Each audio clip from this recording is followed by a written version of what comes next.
जय जय रघुवीर समर्थ। सदाशिवसमारंभां शंकराचार्यमध्यमाम् अस्मदाचार्यपर्यन्तां वन्दे गुरुपरंपराम्।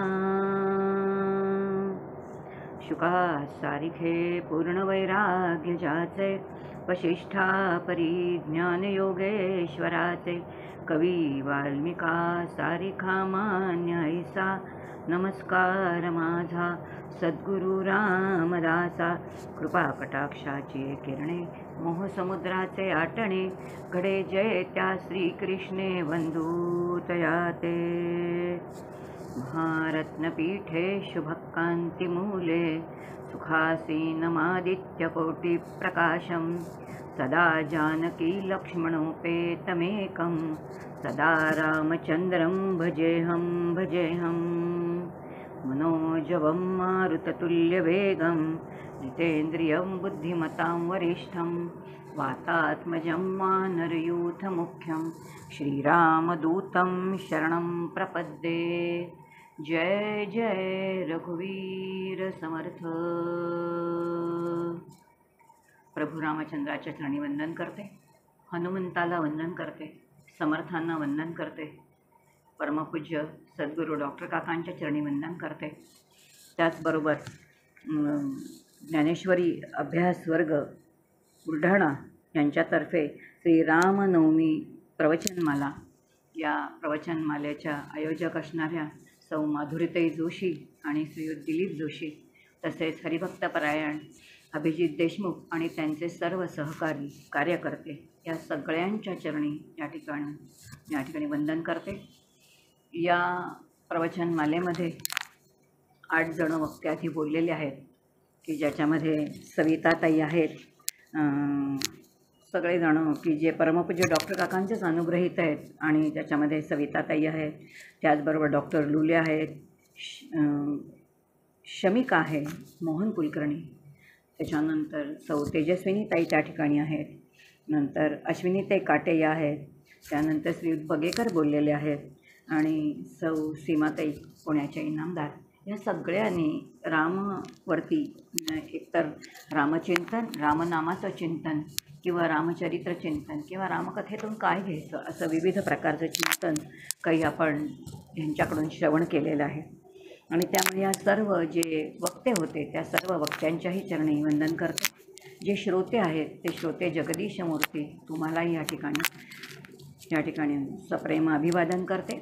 आणि आजचा माझा जो विषय आहे त्या विषयाचं काही चिंतन आपण करूया। श्रीराम आणि विश्वामित्र यांचा जो संवाद आहे त्या संवादावरती काही आज आपण प्रकाश टाकणार आहोत। अनेक रामायण आहेत, त्यातलं वाल्मिकी रामायणामध्ये हा संवाद खूपच अगदी छोट्या प्रमाणामध्ये येतो, पण नाथांचं जे भावार्थ रामायण आहे या भावार्थ रामायणामध्ये हा अत्यंत सविस्तर असा विषय येणार आहे। आणि त्या सविस्तर विषयामध्ये खूप छान आहेत की ज्याच्यामध्ये विश्वामित्र कोण होते हाही विचार खूप चांगला आहे की एक साधक म्हणून आपल्याला चिंतन करण्यासारखा लावायला आहे। आणि त्याचबरोबर श्रीरामाचा आणि त्यांचा संवाद जितका तो वाचनीय आहे तसाच श्रीरामाचा आणि वशिष्ठांचा संवादही आपल्या सगळ्यांना मार्गदर्शन करणारा आहे, आणि म्हणून तोच विषय आपण घेतलेला आहे। मुळामध्ये या रामनवमीच्या निमित्तामध्ये रामजन्म रामनवमीला आहे, आणि त्याच दिवशी आपण रामाचं काही चिंतन करतो आहे। रामनवमीच्या जन्मदिनी श्रीरामाच्या चरणी काही शब्द फुलांची एक ज्याला म्हणतो माळ मला रामाच्या चरणी समर्पित करण्याची संधी ज्यांनी दिलेली आहे त्या माधुरीताईंविषयी आणि दिलीपदादांच्या विषयी अत्यंत कृतज्ञता व्यक्त करते, आणि मग मी माझ्या विषयाला या ठिकाणी सुरुवात करते। रामायणामध्ये अनेक कथा रामायणातल्या तर तुम्हाला माहिती आहेत, त्यामुळे पुन्हा रामायणातल्या कथा सांगणं हा माझा हेतूच नाही, किंवा रामायण म्हणजे काय किंवा त्याचं आणखीन काय आहे चिंतन हाही आपण काही विचार करणार नाही, कारण आपण गेले 8 दिवस ह्याच्यावरती विविध अंगाने काही चिंतन श्रवण केलेलं आहे। पण रामायणाचं श्रवण का करावं याविषयी मात्र खूप छान अतिशय चांगले विचार आदरणीय संत मोरारी बापूंनी सांगितले। तेवढे विचार मनात ठेवू आणि मग आपण काही चिंतन रामायणाविषयी करूया. मोरारी बापू असं म्हणतात की रामकथा किंवा रामायणाचं चिंतन का करायचं? कारण प्रत्येक जीव हा 3 स्तरावरती जीवन जगत असतो. त्याला कळतही नाही मी कोणत्या स्तरावरती जीवन जगतो ते. त्याने अंतर्मुख व्हावं, स्वतःचं अवलोकन करावं आणि विचार करावा की मी कोणत्या स्तरावरती जीवन जगतोय आणि तिथून आपल्याला पुढे जायचं आहे. यासाठी रामायणाचं श्रवण आहे असं त्यांचं स्पष्ट म्हणणं आहे. मग ते 3 स्तर कोणते आहेत? एक म्हणजे ते असं म्हणतात की मनुष्य मानसिक स्तरावरती जीवन जगतो. जो मानसिक स्तरावरती जीवन जगतो तो दुसऱ्यांचा तिरस्कार करतो. दुसरा स्तर आहे जो बौद्धिक स्तर आहे. जो बौद्धिक स्तरावरती जीवन व्यतीत करतो तो काही आविष्कार करतो, काही शोध लावतो, काही सर्जनशीलता त्याच्यामध्ये येते. आणि तिसरा आहे की जो चित्ताच्या स्तरावरती जीवन व्यतीत करतो तो सर्वांचा सत्कार करतो. कारण चित्ताचं काम एखादी गोष्ट धरून ठेवणारे आहे आणि अशा ह्या चित्ताने जेव्हा रामालाच धरून ठेवलेलं आहे तेव्हा जीवनाची कृतार्थता आहे. समदृष्टी प्राप्त होते आणि समदृष्टी प्राप्त झाली की आपल्याला आपल्या कुटुंबामध्ये किंवा समाजामध्ये समव्यवहार करता येतो. आणि हा समव्यवहार करणं किंवा एक आदर्श कार्य कसं करावं, आदर्श कुटुंब कसं असावं, समाजामध्ये कशा प्रकारे सेवा करावी, कुठेतरी राम हा मर्यादा पुरुषोत्तम त्यांनी एक आदर्श निर्माण केलेला आहे.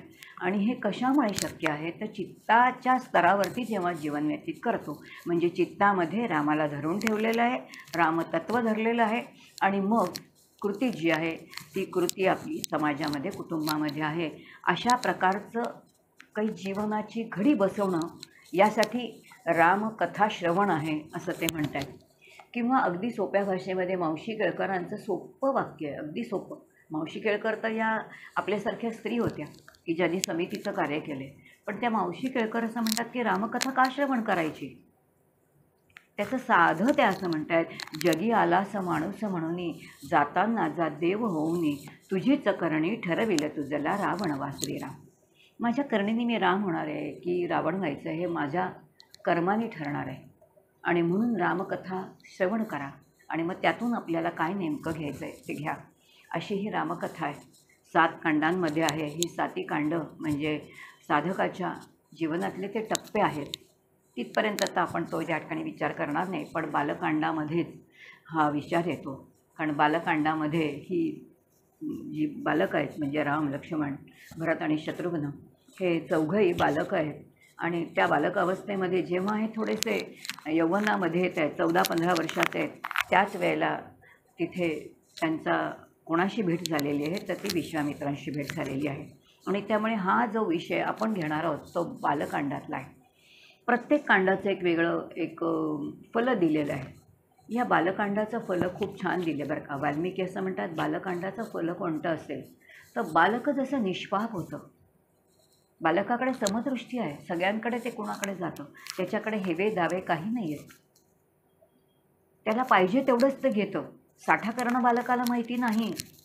आणि म्हणून बालकासारखी निष्पाप वृत्ती कोणाची हवी तर भक्ताची आणि साधकाची व्हावी. आणि त्यासाठी काय आहे तर ह्या बालकांडाचं श्रवण साधकाने किंवा भक्ताने करावं असं वाल्मिकी आपल्याला सांगतात. आणि ह्याच बालकांडामध्ये हा जो संवाद येतो तो संवाद आपण बघणार आहोत. पण तो संवाद आपण नाथांच्या भावार्थ रामायणाच्या आधाराने बघणार आहोत. विश्वामित्र जे आहेत ते ऋषी आहेत. खरं तर ते क्षत्रिय राजे आहेत पण तरीसुद्धा ब्रह्मर्षी होण्याची इच्छा आहे. अत्यंतिक तप केलेलं आहे आणि तप करणारे ते गायत्रीचे काय आहेत तर रचयिता आहेत. प्रचंड तप केलेले आहे, सामर्थ्य त्यांचं पुष्कळ आहे. शस्त्रविद्या त्यांना माहिती आहे, अस्त्रविद्या त्यांना माहिती आहे. आणि असे त्यांनी रामाच्या विषयी ऐकले. नाथ असं म्हणतात की रामाचं गुणवर्णन विश्वामित्रांनी ऐकले. आणि ते गुणवर्णन कसं ऐकले की हा राम कसा आहे, हा दशरथ पुत्र आहे आणि हा दशरथ पुत्र असा असणारा तो राम कसा आहे, ऐसे दिव्य भोग समस्त त्याशी श्रीराम अनासक्त वैराग्य अतिविरक्त सदा एकांत रहिवासी. रामाची गुणसंपदा ही विश्वामित्रांनी ऐकलेली आहे. ह्या रामाला राजपुत्र असल्यामुळे दिव्य भोग आहेत त्याच्यासमोर. पण त्या सर्व दिव्य भोगांमध्ये ह्याची वृत्ती कशी आहे, तर ह्याची वृत्ती अनासक्त वृत्ती आहे. हा भोगांमध्ये रमतच नाही, या भोगांचं त्याला काही नाही आहे. उलट तो कसा आहे, तर वैराग्याने परिपूर्ण असा असणारा, विरक्त असा आहे आणि सदा एकांतामध्ये ज्याला राहायला आवडतं, एकांत ज्याला प्रिय आहे, असा तो धीर गंभीर अशी त्याची प्रवृत्ती आहे. आणि असा हा दशरथनंदन आहे. एवढं त्यांनी ऐकलं आणि ते ऐकल्यानंतर या रामाला बघावं, याला काही शिक्षण द्यावं असा संकल्प त्यांच्या मनामध्ये आहे. आणि या एकाच हेतूने विश्वामित्र कुठे आलेले आहेत, तर ते दशरथाच्या अयोध्येमध्ये आलेले आहेत. ज्या वेळेला अयोध्येमध्ये आलेत, कळलं दशरथांना. नाथाने सुंदर वर्णन केले. नाथ म्हणतात, आला ऐकोनी विश्वामित्र, सामोरा धावे नृपवर दशरथ. ज्या क्षणी दशरथांना कळलं की विश्वामित्रांसारखे श्रेष्ठ ऋषीवर आपल्या अयोध्येमध्ये आलेले आहेत, तर ते धावतच तिथे गेलेले आहेत. आणि नुसते ते गेलेले नाही आहेत, तर वशिष्ठांनासुद्धा कळलं की विश्वामित्रांनी उदंड तप केलेले आहे, एक तपस्वी आपल्यासमोर आलेले आहेत. आणि म्हणून नाथ वर्णन करतात, वशिष्ठ विश्वामित्र भेटी, आलंगनाची पडली मिठी, दोघांची एकत्वे एक दृष्टी, दोघांच्या पोटी सुख एक. काय सुंदर वर्णन केले बघा. वशिष्ठ आणि विश्वामित्र या दोघांची भेट झाली आहे. दोघांनी एकमेकांना आलिंगन दिलेलं आहे. आपण ज्या कथा ऐकलेल्या आहेत त्याच्यामध्ये एवढंच ऐकलेले की ह्या दोघांमध्ये अत्यंत मतभेद होते, वेगळे वेगळे होते, दोघांची विचारधारा वेगळी होती. पण या ठिकाणी म्हटलं आहे, दोघांची एकत्वे एक दृष्टी, दोघांची एकच दृष्टी होती. हे देहाने दोघं वेगळे आहेत, पण ह्यांची एकच दृष्टी आहे. आणि दोघांच्या पोटी सुख एक, एकच सुखरूप असणारं तत्त्व दोघांच्या अंतरंगामध्ये आहे.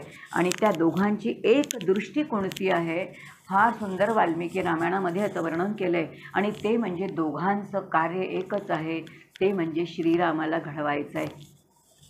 वाल्मिकी या ठिकाणी वर्णन करतात, वशिष्ठ आणि विश्वामित्र ही दोन चालती बोलती विद्यापीठं होती. ज्ञानाचं भांडार दोन्हीकडे आहे, फक्त विचारांची धारा वेगळी आहे. वशिष्ठांची विचारांची धारा जी आहे ती लोकशाहीला अनुकूल असणारी अशी आहे. आणि विश्वामित्रांची विचारांची धारा जी आहे ते स्वतः अत्यंत पराक्रमी आहेत, क्षत्रिय घराण्यातले आहेत. आणि त्यामुळे त्यांना असं वाटतंय, जर राजा अत्यंत पराक्रमी आणि श्रेष्ठ असेल तर त्याचा अंकुश जर प्रजेवरती असेल तर प्रजा त्या अंकुशामध्ये व्यवस्थित कार्यरत राहते. आणि म्हणून राजाचा अंकुश प्रजेवरती असला पाहिजे. ही विचारसरणी कोणाची आहे, तर ही विश्वामित्रांची आहे. आणि वशिष्ठांची काय आहे, तर स्वयंशिस्त, प्रत्येकाने स्वयंशिस्तीने वागणं, लोकशाही ज्याला आपण म्हणतो, ही विचारसरणी वशिष्ठांची आहे. विचाराची भिन्नता आहे, पण दोघांचं कार्य एकच आहे. आणि म्हटले दृष्टी एकच आहे, ते म्हणजे श्रीरामाला घडवायचं आहे, श्रीरामाला ज्ञान द्यायचं आहे. आणि हे सुरुवातीलाच नाथ सांगतायत. आणि कसं घडवायचं आहे ते इतकं महत्त्वाचं नाथ आपल्याला सांगतायत. दोघांचे एक कर्माचरण, दोघांचे एक अनुष्ठान, दोघांचे एक ब्रह्मज्ञान, एकात्मता पूर्ण दोघे एक. काय सुंदर सांगितलं की दोघांना रामाला कसं घडवायचं आहे, की दोघांचे एक कर्माचरण, याचा अर्थ कर्माचरण म्हणजे कर्ममार्ग आहे, अनुष्ठान आहे म्हणजे उपासना भक्तिमार्ग आहे. आणि त्याचबरोबर ब्रह्मज्ञान म्हणजे ज्ञान, कर्म उपासना ज्ञान, या तीनही मार्गाने, या तीनही मार्गाचं परिपूर्ण ज्ञान रामाला देणं आहे. आणि त्याप्रमाणे त्याचं परिपूर्णपणे व्यक्तिमत्व घडवणं आहे. आणि ह्याच हेतूने विश्वामित्र कुठे आलेले आहेत, तर ते त्या अयोध्येमध्ये आलेले आहेत. अयोध्येमध्ये आल्याबरोबर दशरथांनी त्यांचं खूप छान स्वागत केले. आणि स्वागत करताना दशरथ राजे म्हणतात, नाथाने किती सुंदर ओवी वापरले बघा. नाथ असं म्हणतात, गायत्री मंत्र कृतकर्त्या, ज्यांनी गायत्री मंत्र केल्या असे विश्वामित्र आपण आहात. विश्वामित्रा ऋषीवर्या, तू आलासी कोण्या कार्या, महाधैर्या मज सांग. काय कोणत्या इच्छेने तुम्ही या अयोध्येमध्ये आलेला आहात हे मला सांगा. आणि एवढं आल्याबरोबर त्यांचा सत्कार केलेला आहे, पाद्यपूजन केलेलं आहे. आणि त्यांना विचारलेलं आहे की कशासाठी आलेले आहेत. आणि त्याच वेळेला मग विश्वामित्रांनी सांगितलेलं आहे की मी कशासाठी आलेलो आहे. आणि विश्वामित्र म्हणतात, माझे मागणे नवे वित्त, मी पैशासाठी आलेलो नाही. माझे मागणे नवे प्राकृत हेही नाही आहे. काय आहे? माझे मागणे श्री रघुनाथ यज्ञ सिद्ध्यर्थ कृतकार्या. यज्ञाच्या सिद्धीसाठी यज्ञ कृतकार्य जे आहे ते जे ठरवलेलं कार्य आहे ते परिपूर्ण व्हावं यासाठी मी श्रीराम मागायला आलो आहे, रघुनाथाला मागायला आलो आहे. एवढं ऐकलं आणि आता दशरथाचं सगळं काय त्याच्या अंगातली तर शक्तीच गेली. नाथाने इतकं सुंदर वर्णन केले. काय नाथ म्हणतायत की काय झालं? याचं वीर्य गेले हरपोनी, कंपायमान स्थिती झाली. आणि तो म्हणतोय की राम केवळ बाळ नाही शस्त्र प्रबळ. माझा राम अजून बाळ आहे हो, त्याला शस्त्रातलं काही कळत नाही. तेव्हा तुम्ही त्याला कुठे घेऊन जाताय? मीच तुमच्याबरोबर येतो. आणि असं जेव्हा म्हटलं तेव्हा मात्र विश्वामित्र रागावलेले आहेत. आणि त्यांनी त्यावेळेला संपूर्ण रघुकुलाचे एक एक राजे जे आहेत, किती सामर्थ्यवान राजे होऊन गेले, त्याचा सगळा पाढा दशरथाच्या पुढे वाढले. की हरिश्चंद्र ज्यांनी स्वप्नामध्ये शब्द दिला आणि तो पूर्ण केला. प्राण जाये पर वचन न जाये, ही जी रघुकुलाची रीत आहे ती दशरथा तू मोडतोयस. तू मला शब्द दिलायस की तुला काय पाहिजे ते मी पूर्ण करीन, आणि आता मात्र तू तो शब्द फिरवतोयस. विश्वामित्र थोडेसे रागवलेले आहेत. आणि त्याच वेळेला तिथे कोण आलेलं आहे? तर त्यावेळेला सामोरे त्या ठिकाणी वशिष्ठ आहेत. आणि आता वशिष्ठांनी या ठिकाणी बोलायला सुरुवात केली बरं का. वशिष्ठांनी विश्वामित्रांचं वर्णन केले आणि वशिष्ठ दशरथाला सांगतायत विश्वामित्र कोण आहेत. ते असं म्हणतायत, एष विग्रहवान धर्म, एष वीर्यवतां वरहा, एष विद्याधिको लोके तपसश्च परायणम. कोण आहेत विश्वामित्र? विश्वामित्र ही धर्माची साक्षात साकार मूर्ती आहे. वीरांमध्येही ते श्रेष्ठ असे असणारे आहेत, ज्यांच्या विद्येने ते संपूर्ण जगामध्ये श्रेष्ठ ठरलेले आहेत. ते तपस्येचं भांडार आहे. जगातील सर्व अस्त्र त्यांना ज्ञात आहेत. तसेच ते स्वतः महर्षी आहेत आणि सगळ्या राक्षसांना मंत्राने मारण्याचं सामर्थ्य त्यांच्यापाशी आहे. पण तरीही तुझ्या पुत्रांचं कल्याण व्हावं म्हणून ते तुझ्या दाराशी आलेले आहेत. तेव्हा दशरथा, तुझा हा रघुनाथ कोणाच्या स्वाधीन कर? तर त्या विश्वामित्रांच्या स्वाधीन कर असं सांगितलं. आणि एवढं ऐकल्यानंतर मात्र दशरथ राजे जे आहेत ते शांत झालेले आहेत. आणि शांत झाल्यानंतर कबूल झालेत की आता रामाला पाठवायचं, आणि नुसत्या रामाला नाही तर रामाबरोबर लक्ष्मणालाही पाठवायचं. आता जायचं ठरलं पण लगेच गेले नाहीत. काही काळ किंवा काही दिवस विश्वामित्र अयोध्येमध्ये राहिलेले आहेत. आणि ज्या वेळेला ते राहिलेले आहेत ना, त्यावेळेला रामाचा आणि विश्वामित्रांचा खूप संवाद झाला आहे. अतिशय सुंदर संवाद आहे.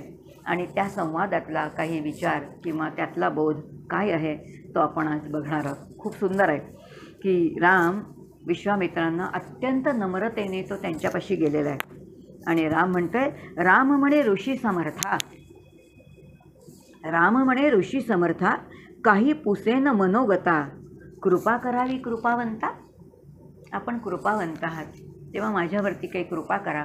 आणि मी काही प्रश्न तुम्हाला विचारतो, त्याची उत्तरं आपण द्याल का? साहजिकच इतक्या मधुर वाणीमध्ये रामाने विचारलेलं आहे. वैराग्याचा परिपूर्ण असा असणारा हा पुतळा आहे. आणि मधुर वाणीमध्ये विचारल्यानंतर साहजिकच विश्वामित्र त्याच्याकडे आकर्षित झालेत. आणि ते असं म्हणतात, विचार, तुला काय प्रश्न विचारायचे ते. आणि रामाने प्रश्न विचारले. गंमत अशी आहे की रामाने पहिल्यांदी नरदेह जो आहे तो नरदेह किती क्लेशकारक आहे. जन्मापासून म्हणजे मातेच्या गर्भापासे असल्यापासून त्या देहाला किती प्रकारचं दुःख आहे हा सगळं त्यांनी सांगितलेलं आहे. याचा अर्थ हे शास्त्र रामाने अध्ययन केलेलं आहे. कारण वयाच्या 15 वर्षापर्यंत काही अध्ययन केलेलं आहे, वेदांचं अध्ययन झालेलं आहे, साहिशास्त्रांचं अध्ययन झालेलं आहे. आणि त्यामुळे त्याला परिपूर्णपणे माहिती आहे की काय काय या देहामध्ये किती प्रकारचे दुःख आहेत नरदेहामध्ये. आणि जन्माच्या आधीपासून कसे आहेत, मातेच्या गर्भामध्ये किती दुःख आहे तेही त्याला सगळं माहिती आहे. तो सगळा पाढा त्यांनी वाचलेला आहे. आणि जसं समर्थाने नरदेहस्तवन केले, त्या नरदेहामध्ये की रजस्वरेचा जो आळ तो आळूनी झाला गाळ, तो कसा तो नरदेहाचा गोळा कसा बनला आहे मातेच्या गर्भामध्ये, तशा प्रकारचं वर्णन सगळं नाथाने त्या ठिकाणी केलं आहे. आणि मग जन्माच्या वेळेला त्या बालकाला किती दुःख आहे. मग गर्भामध्ये तो सोहम म्हणणारा जेव्हा गर्भाच्या बाहेर येतो तेव्हा त्याला लगेच विशेषत्वाने स्वची जाणीव होते आणि मग अहंकार झाल्यानंतर तो त्या परमात्म्याला कसा विसरतो, हे सगळं वर्णन त्या रामाने विश्वामित्रांना ऐकवलेलं आहे. आणि मग रामाने प्रश्न विचारले की हा जो देह माणसाला किंवा नराला मिळालेला आहे, जीवाला मिळालेला आहे, देह तो अत्यंत असत असं म्हटले त्याने. आता हा देह जो आहे तो देह कसा आहे, असंत आहे. असंत आहे म्हणजे असत आहे, याचा अर्थ देह शाश्वत नाही, तो काही काळापुरताच मिळालेला आहे. मग देह जर काही काळापुरता मिळालेला आहे, पुढच्या ओवीमध्ये रामवी म्हणतोय की देह कर्मही नाशिवंत. जिथे देहच नाशिवंत आहे, काही काळापुरता मिळालेला आहे, तर त्या देहाने केलेलं कर्म शाश्वत कसं काय असेल. मग ते कर्मही तर नाशिवंतच झालं ना. आणि म्हणून देह तो अत्यंत असत, देह कर्म नाशिवंत, कर्मफळेही क्षयवंत. मग आता ही कर्माची जी सुखदुःख रूपी फळं मिळणारी आहेत तीही तर कशी आहेत, तर तीही क्षय होणारी आहेत, म्हणजे नित्य सुख प्राप्त होणंच होणारी आहेत. मग सुख कोण देह संगे, या देहाच्या संगतीने कोणत्या प्रकारचं सुख जीवाला मिळतं हे जरा मला तुम्ही समजावून सांगा. प्रश्न किती सुंदर एक 15 वर्षाचा तरुण विचारतोय बघा. विश्वामित्रांसारखे ज्ञानी समोर आहेत आणि त्यांना प्रश्न विचारलेला आहे, या देहाच्या सहाय्याने कोणतं सुख मिळणार आहे ते मला तुम्ही सांगा, कारण मुळात देह कसा आहे तर नाशिवंत आहे. आणि पुढे प्रश्न विचारलाय, देह लोभे आर्तभूत. या देहाच्या लोभामुळे आपण ज्या आजूबाजूला जे भूत निर्माण झालेली आहेत त्याविषयी इतके आर्त आहोत, म्हणजे जे जे निर्माण झालेलं आहे ना त्या सगळ्याविषयी तुम्हाला आम्हाला आसक्ती आहे. हे सगळं आम्हाला हवं आहे असंच वाटतंय, यातलं काहीच नको असं वाटत नाही. जे जे बघितलं ते मला हवंच आहे. आणि म्हणून देह लोभे आर्तभूत, जो जो विषय सेविजेत. आता हा जीव जेवढे म्हणून विषय बघतो पंचज्ञानेंद्रियांचे, त्या पंचज्ञानेंद्रियांच्या सगळ्या विषयांचं जितकं सेवन करतो, परिणाम काय आहे, तो तात्काळ विष्ठा होतं. आपल्याला असं वाटतं की आपण खाल्लेल्याच अन्नाची विष्ठा होते. कितीही अन्न सुग्रास असू दे, कितीही उत्तम असू दे, पंचपक्वान्न असू दे, 3-4 तासांनंतर ते नाही ना पोटामध्ये राहत, ते विष्ठाहून बाहेर पडून जातं. एवढंच नाही, पण जे जे विषय पंचज्ञानेंद्रियाने भोगतच जातो, लक्षात असं येतं की त्या भोगांचा शेवटी वीटच येतो आणि ते भोग कधी नको, आता नको. ऐकलं, किती चांगलं ऐकलं, किती चांगलं ऐकलं. बघा बरं, आपण खूप उत्तम प्रवचनं ऐकतो, किती ऐकाविषयी वाटतात, एका टप्प्यानंतर नको, आता काहीच नको. झोपलो, सुख आहे, किती वेळ झोपावं, आता नको झोपायला. खायचं आहे, किती खायचं आहे, नको खायला. याचाच अर्थ जे जे भोग भोगत जातो त्याचा शेवटी वीटच येत जातो. आणि कशामुळे, देहसंग, या देहसंगे. सुख कोण देहसंगे, पुन्हा प्रत्येक ठिकाणी ते पालुपद आहे. सुख कोण देहसंगे, या देहाच्या संगतीने कोणतं सुख आहे, याचाच अर्थ सगळे विषय कसे ठरलेले आहेत, तर हे त्याज्यच ठरलेले आहेत. आणि जर ते त्याज्य ठरलेले असतील तर त्याज्य ठरलेल्या त्या देहामध्ये हा जीव कसा अडकलेला आहे आणि मग असा हा जीव कशा प्रकाराने इथे राहतो. पुढे प्रश्न विचारलेला आहे की हा जीव जो आहे तो विषयरूपी विष्ठा पुन्हा पुन्हा का सेवन करतो. देहसुख म्हणजे काय आहे हे मला तुम्ही समजावून सांगाल का. आणि असे प्रश्न जेव्हा रामाने विचारले तेव्हा विश्वामित्रांना इतका आनंद झाला आहे. आणि विश्वामित्रांच्या मुखातून एक वाक्य बाहेर पडलं, ते सहज असं म्हणतात, रामा रे, तुझी बुद्धी अत्यंत सूक्ष्म बुद्धी आहे आणि तीक्ष्ण बुद्धी आहे, आणि तू कसा आहेस तर वैराग्याने परिपूर्ण आहेस. तुझं परिपूर्ण वैराग्य आहे आणि म्हणूनच तू काय आहेस तर तू अशा प्रकारचे प्रश्न मला विचारू शकतोस, नाहीतर अन्यथा असे प्रश्न तुझ्या मनामध्ये येणारच नाहीत. आणि म्हणून तू वैराग्याच्या बाबतीत कोणासारखा आहेस तर तू शुकासारखा वैराग्याने परिपूर्ण आहे. एवढे शब्द ऐकले आणि राम म्हणते, शुक कोण मला माहिती नाही, मला जरा कथा सांगता का. आणि मग अतिशय सुंदर शुक आख्यान जे आहे ना ते विश्वामित्रांनी प्रभू रामांना सांगितले बरं का. रामाला सांगितले, तरुण मुलगा आहे आणि ह्याला सांगितले की हा शुकाचा जन्म कसा आहे. व्यासांचा हा मुलगा आहे, व्यास आणि अरणी यांचा मुलगा आहे, पण हा मातेच्या गर्भामध्ये 1 दिवस 1 वर्ष नाही, म्हणजे 8-10 महिने नाही, 1 वर्ष नाही, 2 नाही, 3 नाही, 9 वर्ष राहिलं आहे. का राहिलं आहे? कारण जगामध्ये आल्यानंतर हे विषय मला बांधून टाकतील म्हणून जगताच्या विषय असणारं वैराग्य म्हणून मातेच्या गर्भामध्येच राहील. आणि मग जेव्हा तिला खूपच त्रास झाला तेव्हा मग लक्षात आलं की आता मातेला हे सहन होत नाही आहे. त्यावेळेला बाहेर झालेत, 9 वर्षाचे असल्यामुळे चालता येत आहे व्यवस्थित, आणि त्या क्षणी मातापित्यांचा त्याग केला आहे आणि वनामध्ये निघून गेलेत. अवधूत स्थितीमध्ये असणारे ते असे हे शुक जन्मताच वैराग्याने परिपूर्ण आहेत. आणि असे ते परिपूर्ण जेव्हा त्यांना कळलं की आपल्याला काही झालं तरी सगुणामध्ये आल्यानंतर जर आत्मस्वरूपाचं ज्ञान पाहिजे असेल तर सद्गुरूंकडे गेलं पाहिजे. आणि म्हणून हे कोणाकडे गेले तर ते जनकांकडे गेले. आणि मग जनकांकडे जाण्याची आज्ञा झाली. मग अवधूत स्थितीमध्ये जो वनामध्ये गेलेले आहेत असे शुकमुनी जे परिपूर्ण वैराग्याने आहेत, तेव्हा मनामध्ये विचार करतायत मला माझ्या सद्गुरूंकडे जायचं आहे, तेव्हा मी कसं जावं. आणि म्हणून त्यांनी काय केले तर कटीला एक कौपीन जी आहे म्हणजे लंगोटी परिधान केलेली आहे, गळ्यामध्ये यज्ञोपवीत म्हणजे जानवं घातलं आहे, आणि हातामध्ये एक चिमूटभर राखुंडी घेतली आहे म्हणजे रक्षा, ज्याला आपण भस्म म्हणतो, ते घेऊन गेलेले आहेत. आणि ते जेव्हा घेऊन गेले तेव्हा त्या जनक राजाच्या म्हणजे विदेह नगरीमध्ये गेलेत. जनकाची मिथिला नगरी जी आहे त्या विदेह नगरीत गेलेत. आणि तिथे गेल्यानंतर त्या दारवानाला, तो दरवाजामध्ये असणारा जो आहे त्याला सांगतायत की राजाला सांगा की शुकमुनी आलेत.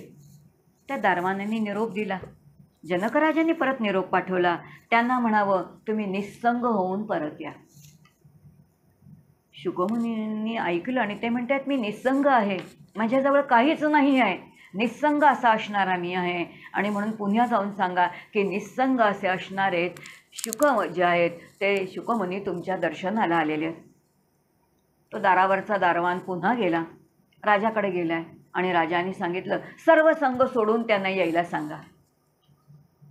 2दा झालं आणि 3ऱ्यांदा जेव्हा असं झालं तेव्हा आता विचार करतायत शुकमुनी की माझ्याजवळ तर काही नाही आहे, पण मला निस्संग होऊन पुन्हा पुन्हा या असं जनकराजे का सांगतायत. आणि आता त्यांनी विचार करायला सुरुवात केली. आणि विचार करायला सुरुवात केल्यानंतर लक्षात आलं की ज्या 3 गोष्टी माझ्याकडे कधीच नव्हत्या त्या मी घेऊन आलो. या 3 गोष्टी कोणत्या होत्या? एक म्हणजे मी काय आणलेलं आहे तर मी कौपीन म्हणजे माझा देहाचा अहंकार मी घेऊन आलेलो आहे. आणि म्हणून मी शुकमुनी आलेलो आहे असं मी बोललेलो आहे. मी यज्ञोपवीत घातले याचा अर्थ मी वैदिक कर्माचरण करतोय याचा अहंकारही मला आहे हेही त्यांना कळलं. आणि मी रक्षा भस्म हातामध्ये आणलं आहे म्हणजे वैराग्याचाही मला अहंकार आहे हे कळलं. आणि म्हणून आता तो दारवान विचारतोय की मुने राजाला काय निरोप देऊ. आणि त्यावेळेला शुकमुनी म्हणतायत की कोण शुक आणि कोण राजा, मी कोणीच नाही. एवढं जेव्हा ऐकलं तेव्हा जनकराजे स्वतःपाशी आले, स्वतः शुकमुनींना घेऊन जायला आलेले. इथे नाथांना असं सांगायचं आहे की इतक्या प्रमाणामध्ये जेव्हा शुकमुनींकडे वैराग्य आहे तितकंच वैराग्य रामाकडे आहे. आणि अतकं वैराग्य जेव्हा आहे ना तेव्हा ज्ञान जे आहे ना ते तिथे तगतं.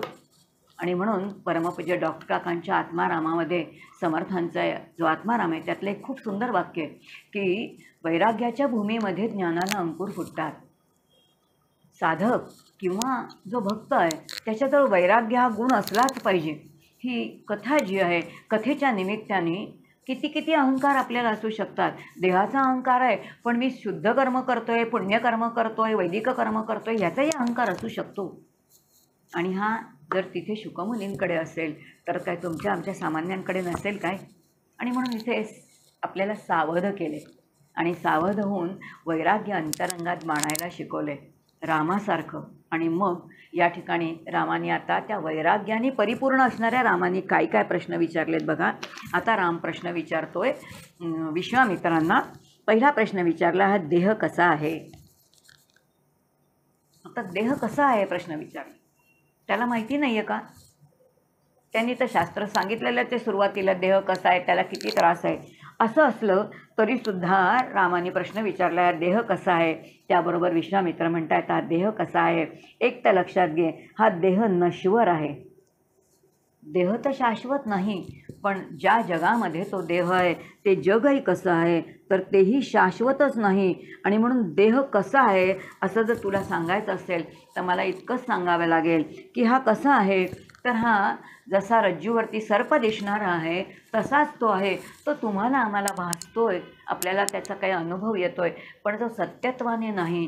कारण जे सत्य आहे ते त्रिकाला बाधित आहे. आणि देह कधीतरी पूर्वी नव्हता, आज आहे आणि परत कधीतरी नसणार आहे. आणि म्हणून तो कसा आहे तर तो मिथ्या आहे, तो अनिर्वचनीय आहे आणि हा नाशिवंत असा देह आहे, असे हे रामा तू समजून घे.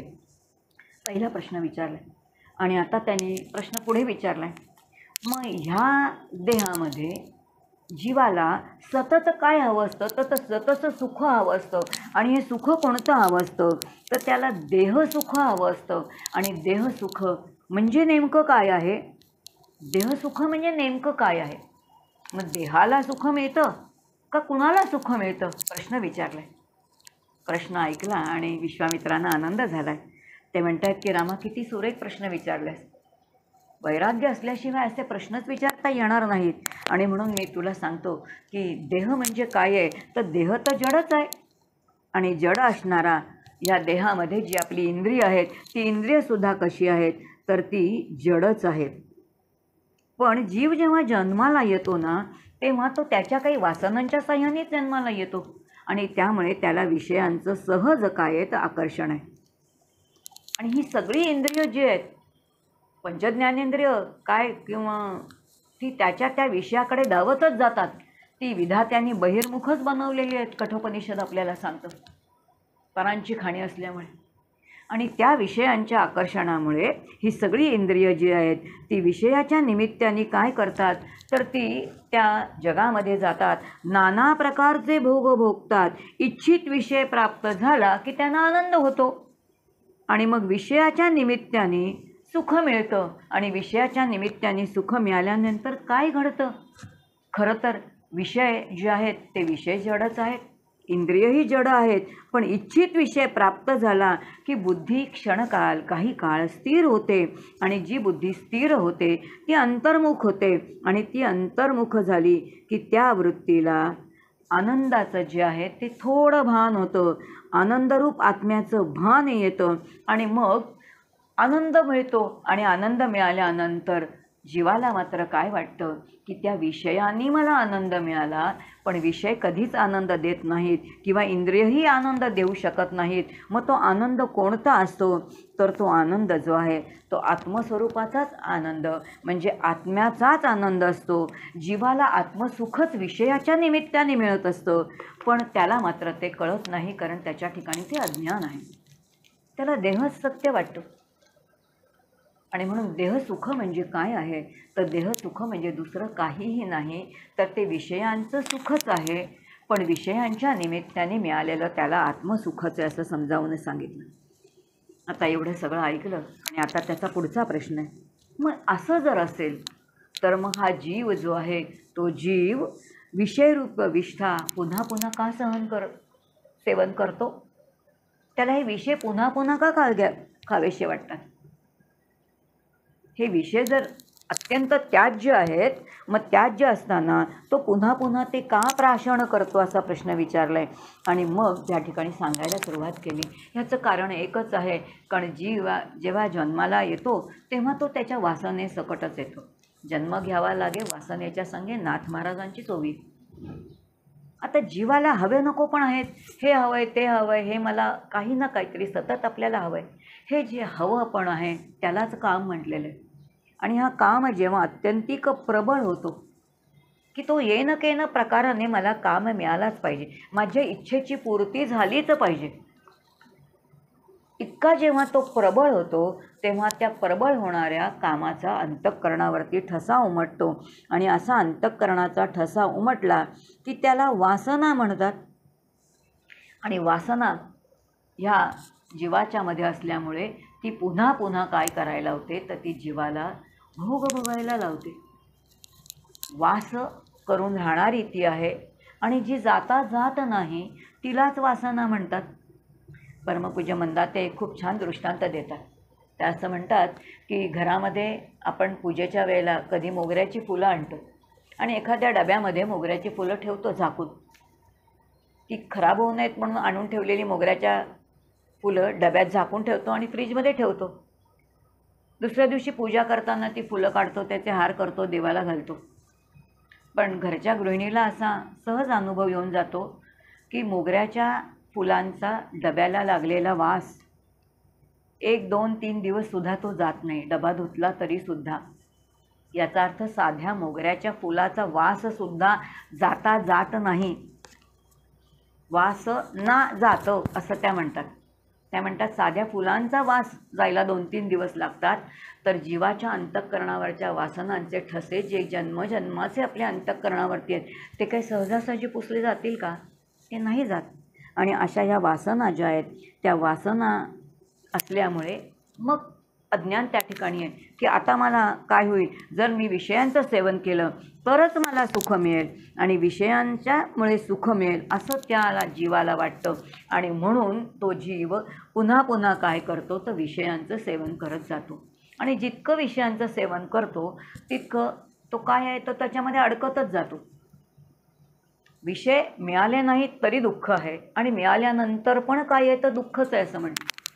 कसं आहे बघा, एखाद दिवशी जोपर्यंत आपण एखादा छान पदार्थ खात नाही किंवा आंबा जो आहे तो आंबा वर्षभर काही खात नाही, तर जसे आंबे यायला लागले तसे आंबा खाल्ल्यानंतर म्हणजे जेव्हा आंबे नसतात तेव्हा आंबे नाहीत, आंबे नाहीत, आंबे नाहीत, आंबे नाहीत म्हणून कुठेतरी हुरहुर आहे. आंबा खाल्ल्यानंतर एक आंबा खाल्ल्यानंतर समाधान व्हावं की नाही, अजून आंबा पाहिजे, अजून आंबा पाहिजे. म्हणजे आंब्याचा तो पूर्ण ऋतू संपेपर्यंत, एप्रिलला सुरू झाले, पावसाळा सुरू होईपर्यंत आपण आंबे खातच राहतो. याचा अर्थ जेव्हा नव्हते तेव्हाही मला त्याचं स्मरण आहे आणि जेव्हा मिळत आहेत तेव्हासुद्धा आपण ते सेवन करतच राहतो. माहिती नाही का त्या आंब्याचं पुढे काय होणार आहे, पण तरीसुद्धा करतोच की नाही. मग हे का घडतं? म्हणजे विश्वामित्र ऋषी रामाला सांगतात, नाथांनी ओवी लिहिली म्हणून नाथमुखामध्ये आलं की का घडतं.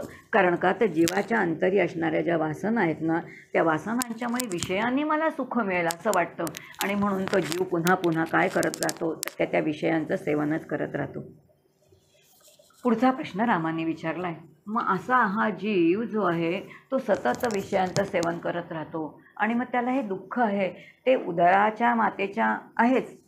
समर्थ म्हणतात ना, निरोधे पचे कोंडिले गर्भवासी अधोमुखरे दुःख त्या बालकासी. नाथाने पण तसंच म्हटलंय. पण असं असलं तर ह्या जीवाला सतत काय आहे तर ती दुःखाची अनुभूती त्याला कधीपासून आहे, केव्हापासून? त्याला सुखाची ओढ आहे निश्चित आहे, पण त्याला दुःखाची अनुभूती कधीपासून आहे का? आयुष्यभर त्याला दुःखाची अनुभूती येणारच आहे किंवा ती केव्हा येणार आहे असा प्रश्न विचारला. आणि हा प्रश्न ऐकल्यानंतर आता विश्वामित्राने उत्तर द्यायला सुरुवात केली. विश्वामित्र असं म्हणत आहेत की जसजसा तो जीव म्हणजे मोठा व्हायला लागतो, म्हणजे जसजशी बालकाची वाढ व्हायला लागते, जसजसं त्याचं बुद्धी वाढत जाते तसतसं तिथे अहमची जाणीव आहे. आणि जिथे अहमची जाणीव आली की हळूहळू कर्तृत्वाची जाणीव येतच जाते आणि अहमची आणि कर्तृत्वाची जाणीव येत गेली की मग बालपणी पण वेदना आहेत. मग जिथे काही माझी जाणीव सुरू झाली तिथून वेदना सुरूच आहेत. मग बालपणीच्या वेदना कोणत्या आहेत ते असं म्हणतात. परमपूज्य काकांच्या उपनिषदातली एक ओवी मला या ठिकाणी आठवली. जन्मजात मूल इतकं गोड असतं म्हणे, ते इतकं गोड दिसतं, सगळे घरचे नातेवाईक त्या बाळाचं कौतुक करतात आणि ते बाळ सगळ्यांना सुख देतं. अत्यंत त्या बालकाला बघितल्यावर ते सगळे सुखावतात. पण ते जरा मोठं झालं की मग त्याला काय होतं, त्याला गालवंड होतं, त्याला सर्दी होते, त्याला खोकला होतो, त्याला कांजण्या येतात, त्याला गोवर येतं. याचा अर्थ हळूहळू काय व्हायला लागतं, दुःखाचे चटके त्याला बसायला लागतात. अगदी त्याप्रमाणे या ठिकाणी विश्वामित्र म्हणतात, जसं हे बालक जे आहे बालपणी बालक हळूहळू मोठं व्हायला लागतं तसं त्याला काही व्याधी होतात, त्याला काही आजार येतात आणि या निमित्ताने त्याला वेदनाच व्हायला लागतात. अगदी सुरुवातीच्या काळात बोलता येत नाही, सांगता येत नाही, पण तरी पण वेदना आहेतच. आणि म्हणून बालपणीसुद्धा वेदना आहेत.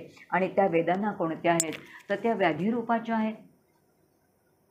आणि म्हणून तेव्हापासूनच या जीवाच्या दुःखाला सुरुवात होते. आणि मग हळूहळू हे बालक वाढतं. मग जसजसं वाढतं तसं शाळेत जायला लागतं. तिकडं मनासारखं होत नाही म्हणून हे दुःख आहेच आहे.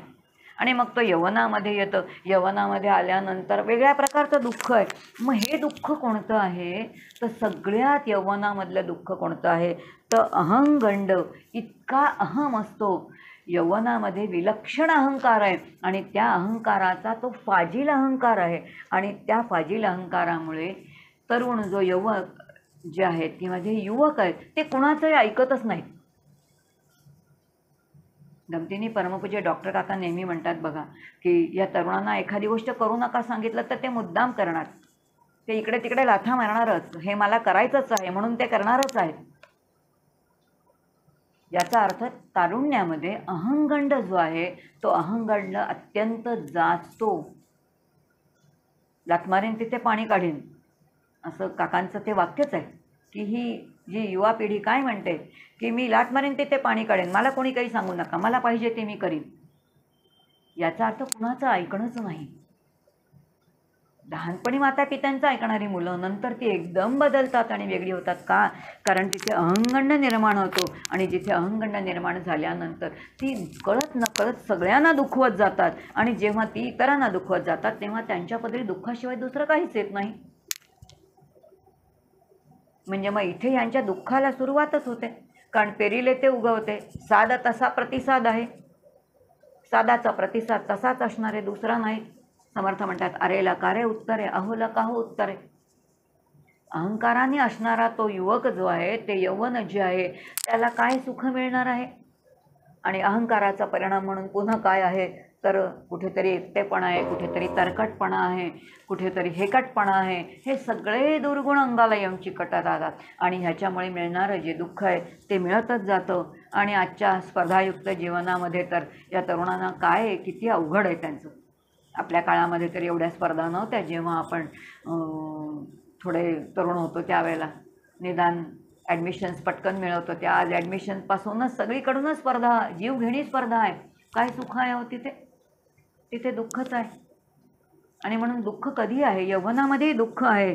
आणि मग ते म्हणतात असं वाटतं की गृहस्थाश्रमामध्ये आहे का तर तेही नाही आहे. कारण तिथे सतत काही ना काहीतरी आहे. तर गृहिणी असेल तर तिला दुसऱ्यांची काळजी म्हणूनही तिला दुःख आहे. आणि जो गृहस्थ असेल तर त्यालाही सतत काय आहे तर जबाबदारी आहे म्हणून कुठेतरी अखंड दुःखानुभूतीच आहे. समर्थांनी त्याला आणा म्हटले बरं का. खूप गोड समर्थांचं एक प्रकरण आहे आणा नावाचं. त्या ठिकाणी म्हणतात समर्थ असं म्हणतात हा आणा म्हणजे श्लेषा अर्थाने त्यांनी वापरलेले. आणा म्हणजे पैसा. आणा त्या काळामध्ये 1 आणा 2 आणे 4 आणे 8 आणे असं होते. आणि आणा म्हणजे बाजारातून वस्तू विकत आणा. एकदा गृहस्थाश्रमावरती आरूढ झाल्यानंतर त्या गृहस्थाला सतत ती पत्नी काहीतरी आणा आणा आणा आणा सांगत असते. किंवा आणा कमवा आणा कमवा आणा कमवा पैसा कमवा असं तरी सांगत असते. म्हणून पुन्हा तिकडंही काय आहे तर बांधलेलाच जीव आहे. आणि म्हणून तो कसा आहे तर तो दुःखच आहे. आणि मग वृद्धत्वामध्ये काय जाच आहे. विश्वामित्र सांगतायत वृद्धत्वामध्ये सगळ्यात जाच कोणता असेल तर तो जाच म्हणजे जरेचा आहे. जसजसं वृद्धकडे आपण वृद्धत्वाकडे वळत जातो, आजूबाजूला आपल्या घरात ज्येष्ठ माणसं असतात त्यांच्याकडून आपल्याला सहज एक वाक्य कानावरती पडतं. आणि ते असं म्हणतात की आता काय जायचं तर आहेच, आम्ही पिकलं पाने कधी गळणारच आहोत, पण मला परावलंबी व्हायचं नाही आहे, मला आजारी पडून जायचं नाही आहे. याचा अर्थ काही झालं तरी मला जरा नको, माझा देह असा दुर्बळ होऊ दे नको, परावलंबत्व माझ्याकडे नको, हे प्रत्येकाला वाटत असतं. म्हणून जरा जी आहे, मृत्यूचं भय नसलं तरी जरेचं भय मात्र प्रत्येकाला आहे. आणि म्हणून वृद्धत्वामध्ये सगळ्यात कसलं भय आहे तर ते जरेचं भय आहे. आणखीन काय आहे तर जितकं वृद्धत्व आहे तितकं शरीराच्या इंद्रियांचं काय आहे, ती सगळी इंद्रिय दुर्बल होतात. आणि जेव्हा दुर्बल होतात तेव्हा समोर विषय आहेत पण भोगता येत नाही. मग ते दुःख अधिक आहे. गमतीने काका एक उदाहरण देतात बघा. एक वृद्ध आजोबा होते आणि चकलीच खायची होती म्हणून काय केली म्हणे, चुरा केला आणि तोंडावरती ठेवला, किंवा भजी ठेवली तोंडावरती ठेवली आणि मग ठुंकून टाकली. याचा अर्थ विषय भोगण्याची इच्छा आहे, पण इंद्रिय नाही, इतकी दुर्बल झालेली आहेत की ती कार्यच करत नाहीत. आणि वृद्धत्वामध्ये काय आहे तर इंद्रियांचे काय आहे तर ती अत्यंत दुर्बल होतात. दुसरंच त्याचबरोबर त्यांनी म्हटलं की जसजसं माणसाचं वय वाढत जातं, जसजसं माणसाचं वय वाढत जातं तसतशी त्याची देहबुद्धी वाढत जाते. आणि जितकी देहबुद्धी वाढत जाते तितकी त्याची देहप्रीती वाढत जाते. आणि देहप्रीती वाढत गेली की आत्मप्रीती कमी होते, देवप्रीती कमी होते. मग वय वाढत गेल्यानंतर देवाची प्रीती वाढली पाहिजे, आत्म्याची प्रीती वाढली पाहिजे का देहप्रीती वाढली पाहिजे? आपली देहप्रीती वाढली सहज जाते असं विश्वामित्र म्हणत आहेत. आपल्याला व्यवहारामध्ये पण येतं बघा, जितकी तरुण मुलं आहेत ती इतकी ज्याला म्हणतात साहसी कृत्य करतात. स्कूटरवरती बसलं तर त्यांची गाडी जेव्हा चालते ती 80-90 स्पीडनीच जाते. त्यांना भयंकर अहंकार वाटतो, काय होईल काही विचार करत नाही. पण 60-70 वर्षाचा एखादा वृद्ध असू दे, तो गाडी इतकी सावकाश सावकाश सावकाश चालेल विचारपूर्वक. आणि पुन्हा त्याचं समर्थन काय आहे, एकतर आता माझं वय झालं आहे त्यामुळे माझे हातपाय मोडले तर लोकांना त्रास व्हायला नको आणि माझ्या गाडीमुळे दुसऱ्यांना त्रास व्हायला नको. आपण त्याचं समर्थन करतो, पण ते समर्थन नाही आहे, कुठेतरी देहाची काळजी आहे. म्हणून जसजसं मानवाचं जीवाचं वय होत जातं तसतशी त्याची देहप्रीती वाढत जाते. आणि रामा ही का वाढते?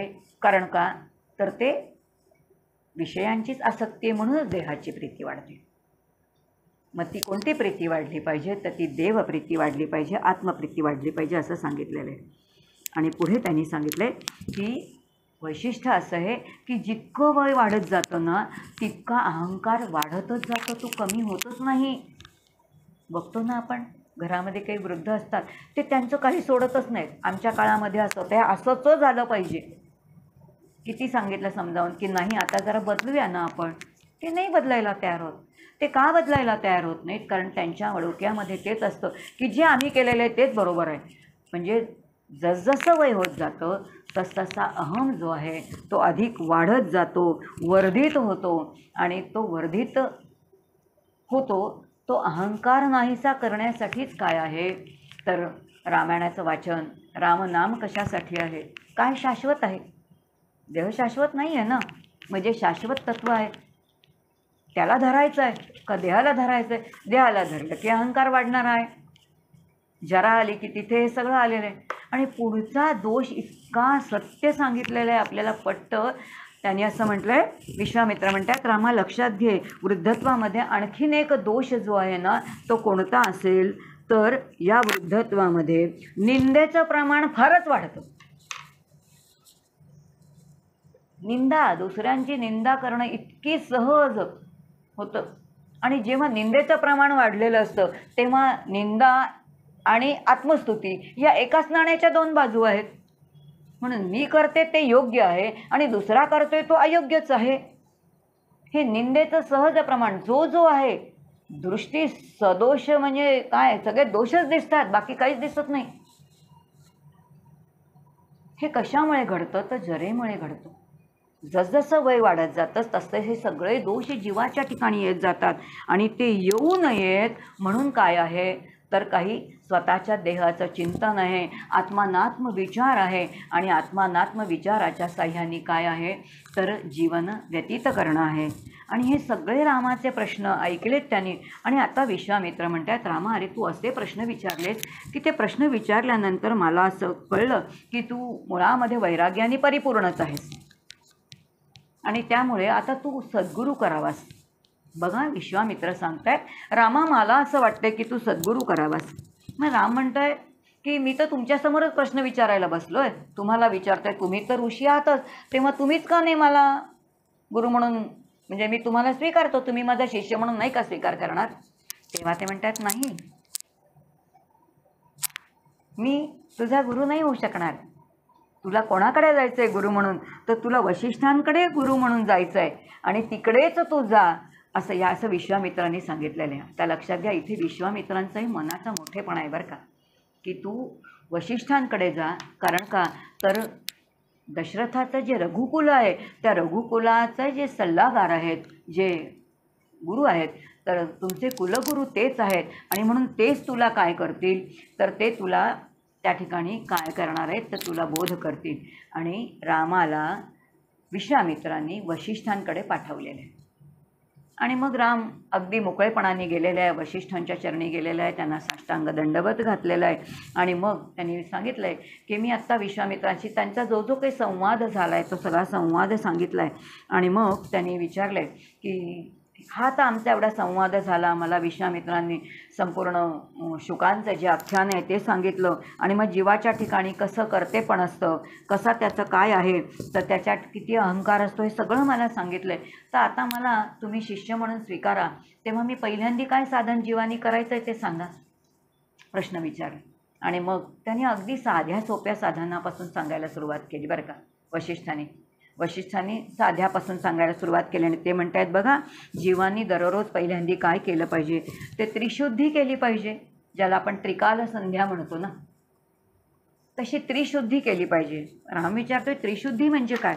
आणि मग सांगितले त्रिशुद्धी म्हणजे काय असेल तर 3 प्रकारची स्नानं सांगितले रोज.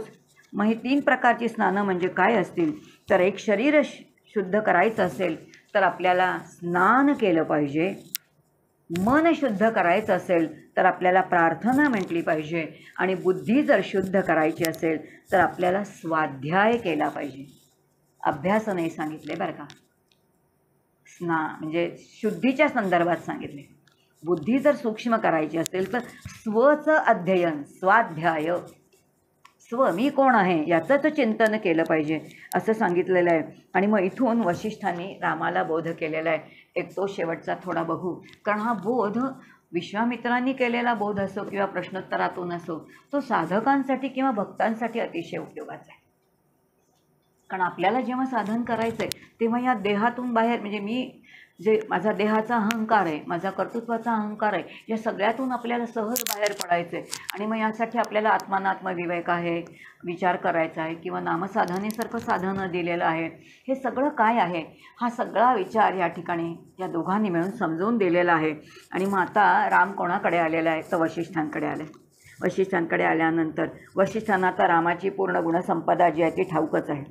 आणि मग त्यांनी हे कळलेलं आहे की विश्वामित्रांनी काय काय बोध केलेला आहे, त्यामुळे अर्धं काम तर त्यांचं झालेलंच आहे. आता पुढचा जो थोडा बोध आहे तेवढाच त्याला करायचा आहे.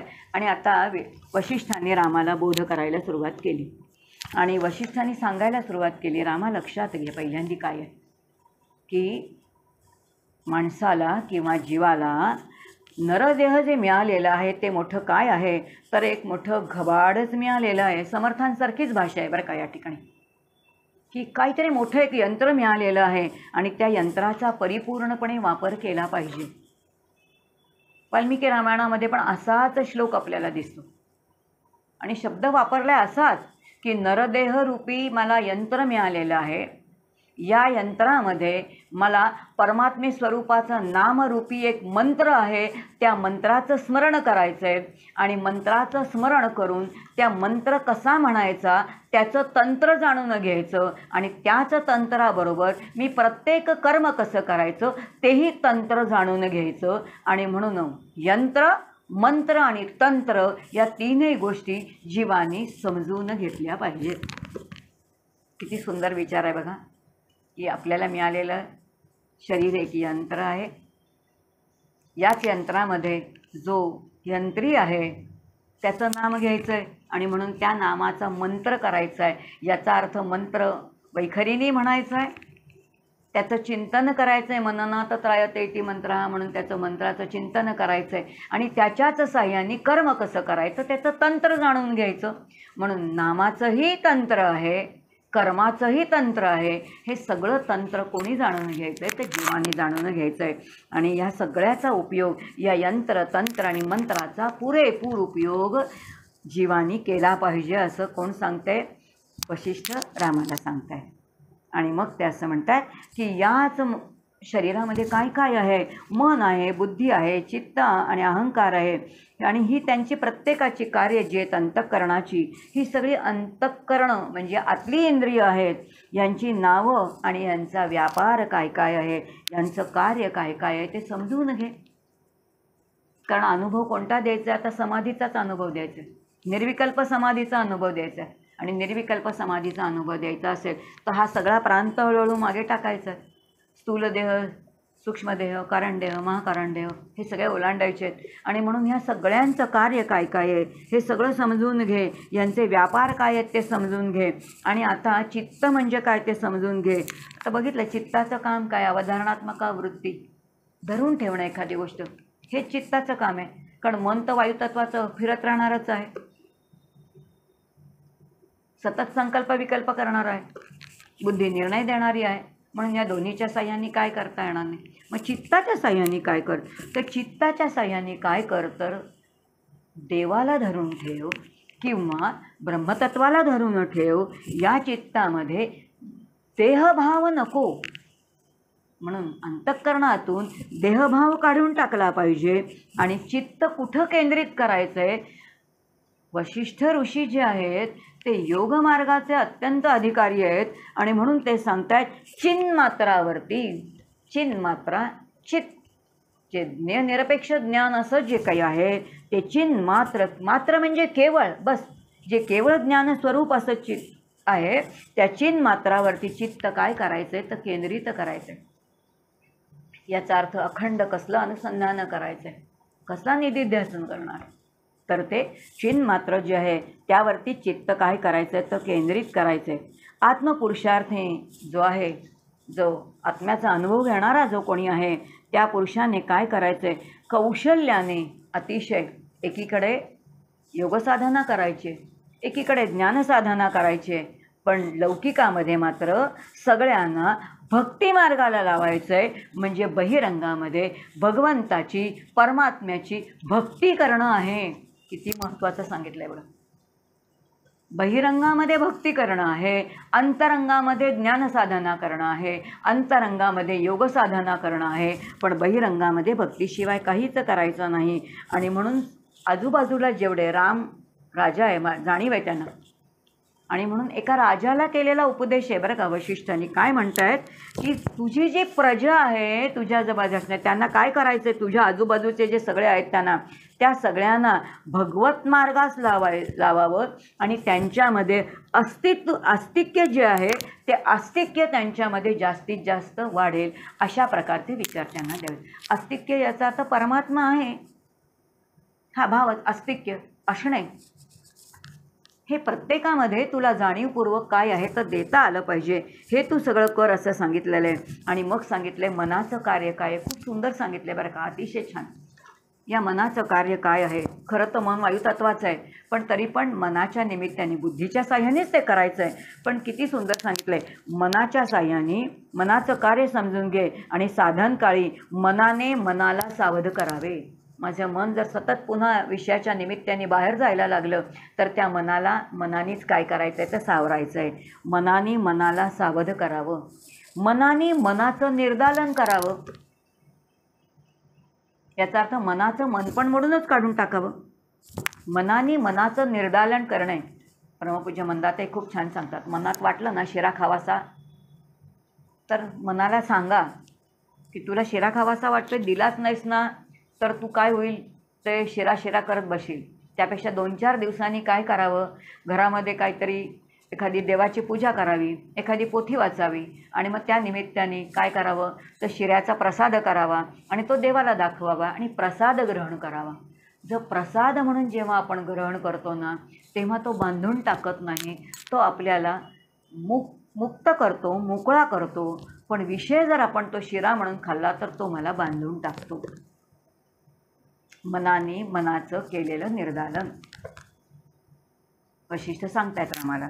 पुढे सांगितले मनानेच मनाचं अनुसंधान ठेवावं. याचा अर्थ माझ्या मनाचे काय काय उपद्व्याप आहेत ते आपणच बघायचे. काय माझं मन काय काय करतो, कुठं कुठं जातं, कोणत्या विषयामध्ये रमतं, दुसऱ्या कोणाला कळणार आहे का नाही ना कळणार आहे.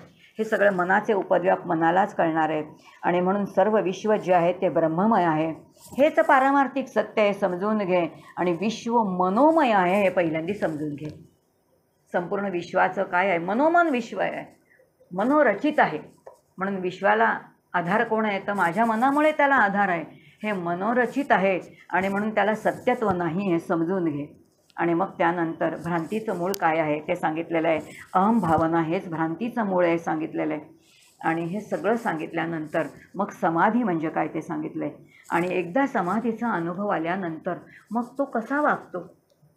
ज्याला समाधीचा अनुभव आला आहे, समतत्व ज्याने बुद्धीमध्ये सतत धरून ठेवलेलं आहे आणि असा ज्याला समाधीचा अनुभव आलेला आहे, तो कोणतंही त्याचं ब्रह्मत्व कधी मोडतच नाही. त्याची वृत्ती अखंड आता कशी राहते, तो अंतर्मुख राहते.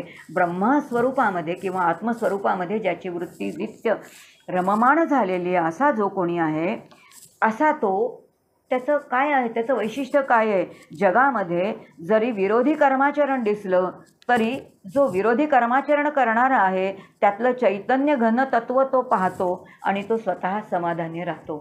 त्याच्याविषयी तो काही प्रतिक्रिया व्यक्तच करत नाही. बाह्य कर्म वेदविहित म्हणजे विधिपूर्वक असावं असं त्यांनी सांगितलेलं आहे. निषिद्ध कर्म जे आहे ते टाळावं. आणि जगामध्ये वैदिक कर्म न करणारे अनेक जण आहेत, उलटी कर्म करणारे, चुकीचे कर्म करणारे आहेत, पण त्यांच्यावरती कोणताही राग नाही, काही नाही. कसं म्हटलेलं आहे की hate the sin not sinner, म्हणजे पापाचं काय आहे तर त्याच्याविषयी त्याचा त्याग करा, पण पापी जो आहे तो कधीतरी सुधारेल ना. आणि म्हणून काय बघायचं आहे तर त्यातलं आत्मतत्व कसं बघायचं. आणि याचबरोबर सगळ्यात महत्त्वाचा जो बोध वशिष्ठांनी केलेला आहे तो म्हणजे रामाला प्रश्न पडलेला होता की मी राजा झालो तर मला अनेक प्रकारचे भोग भोगायला लागतील, तेव्हा मला ते राजा नकोच, त्यापेक्षा मी वनामध्ये जातो आणि मी काय करतो तर साधना करतो. त्यांनी हे बोलून दाखवले बरं का वशिष्ठांच्या पाशी. आणि तेव्हा सांगितलेले अंतस्त्यागी बहिर्भोगी लोके विहर राघव. अंतरंगामधून सगळ्या विषयांचा त्याग कर, बहिरंगामध्ये भोग. आणि म्हणून काय आहे तो वस्तुत्याग नाही तर संगत त्याग करायचा आहे. आणि संगत त्यागाने काय कर तर बहिरंगामध्ये प्रारब्ध योगामध्ये जे काही भोग येतील ते भोग. असा सुरेख उपदेश एखाद्या साधकाला करावा की जो तुम्हाला आम्हाला अतिशय उपयोगी आहे. आणि असा हा बोध जो वशिष्ठांनी आणि विश्वामित्रांनी रामाला केलेला आहे तो रामाच्या निमित्ताने तुम्हा आम्हाला केलेला आहे. आणि तो बोध आपण आपल्या अंतरंगामध्ये धरू. आणि रामाच्या आज रामनवमीच्या निमित्ताने रामाच्या चरणी प्रार्थना करते की हा जो बोध जसा त्याने अंतरंगामध्ये अखंड जो आहे तो रुजवून ठेवला आणि तो असं म्हटलं की त्या ठिकाणी त्यांनी मोक्ष नांदवला आणि समाधी स्थितीमध्येच तो नंतर त्याची कधी समाधी स्थिती भंगच पावली नाही.